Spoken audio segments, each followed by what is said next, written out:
So how do you want to do this? Do you want to just have people ask questions? Or? I guess we can talk about it a little bit. We can talk about it? Okay. So I guess we can talk about the principle of it because, I mean, well first I guess, you know, where it kind of comes from, right? Yes. Instead of just speaking about the technology. I mean, maybe you can start that. Well, especially within this piece, it's a collaboration between both of our materials kind of coming together.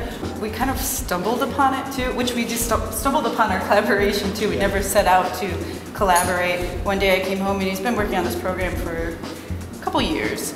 And he was just projecting on a building, and I was like, why don't you project on a string? And I kind of took some string and laced something up, and he projected on it.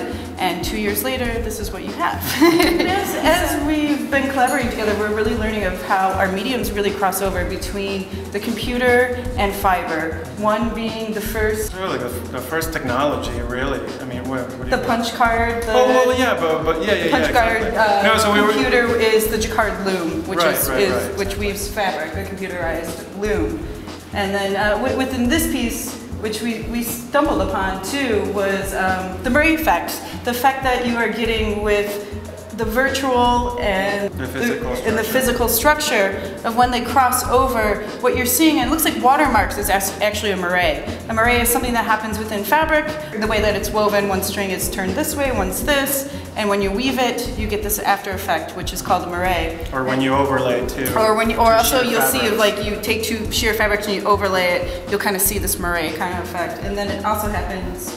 In computer graphics, I mean, of course, you know, in computer graphics, you're constantly working with grids, right? Every computer image is like just a grid of pixels. When you shrink, or you probably have seen this maybe in the web, or maybe, you know, when you shrink or expand your images, maybe in your image editing program, if they have a lot of pattern, you'll see that there's artifacts that get generated, and that's a moiré pattern, because what's going on is that you're superimposing your image on top of a different scale grid, and hence that interference between the two grids creates the moiré pattern. But what was fun for us, what was interesting for us, as Annica was saying with the jacquard loom example, is that there's all sorts of connections between fiber and textile technologies and digital technologies, and in fact there's a lot of terminology that is completely, basically just borrowed and taken from one technology and applied to contemporary technologies, and we think that, oh, they are so new and fanciful.